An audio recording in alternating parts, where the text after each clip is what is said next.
In the heart of Umuokoro village, where red earth met tall palm trees and the air always smelled of firewood and fresh rain, lived a poor young boy named Obinna. Obinna was known as the boy with nothing but dreams. His father died early.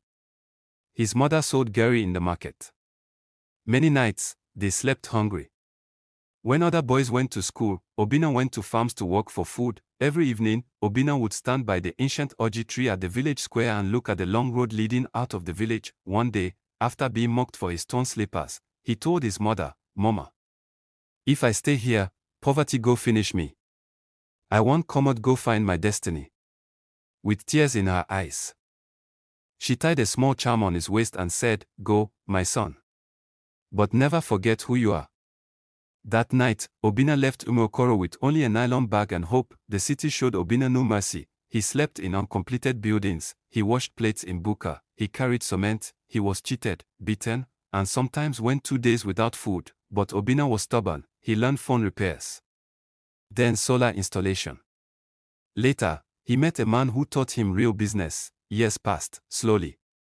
Hunger left him, rags turned to decent clothes turned to suits. One shop became three became a company. At 32, Obinna was no longer the poor village boy, he was Chief Obinna Okri. One Harmattan morning, Umuokoro village shook. 3 black SUVs entered the dusty road, children ran, women whispered, old men adjusted their red caps. When Obinna stepped out in native attire and gold wristwatch, nobody recognized him, until his old mother came out, dropped her broom, and screamed, "Obinna, my son has come back as a king." Tears, drums, ululations, the boy that left poor had returned wealthy. In Umuokoro, there was one compound people avoided, the compound of Mama Dibia, the village witch. They said she spoke to spirits, they said she walked at night, they said death followed her footsteps, and she had one daughter. Her name was Nkiru. Unlike her mother, Nkiru was gentle, quiet, and very beautiful. But no man dared go near her. "Witch daughter," they whispered. On the day of Obinna's Thanksgiving, as villagers danced, Obinna's eyes met Nkiru's across the crowd. Time paused. She was fetching water. Their eyes locked. Her pot almost fell. Something passed between them. Days later, Obinna shocked the village. He walked straight into Mama Dibia's compound. People followed from afar. Mama Dibia came out, leaning on her staff. "Rich man," she said coldly, "have you come to mock me?" Obinna bowed. "No, Mama. I have come because your daughter has taken my heart." The village exploded with rumors. Does he want to die? Is money pushing him mad?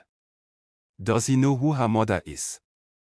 But Obinna kept coming. He spoke to Nkiru by the river, he bought her books, he listened to her dreams. Nkiru finally cried one evening, "Leave me, Obinna. Any man that comes close to my mother's house never ends well. I have slept with Obinna hunger, held I her have hands. wrestled with I have life, slept I with am hunger. not afraid of shadows, I have I wrestled love with you." life.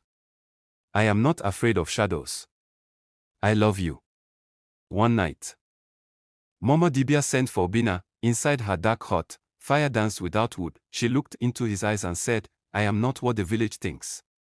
I was once like you, poor, broken, and desperate. I touched powers I should not have touched to save my dying child." She pointed at Nkiru. "Everything I did was to keep her alive." Tears rolled down her wrinkled face. "But any man who marries her must accept the burden of my past." Obinna knelt. "Mama, wealth without love is empty. I choose her. And whatever follows." The old woman closed her eyes. For the first time, the fire went out.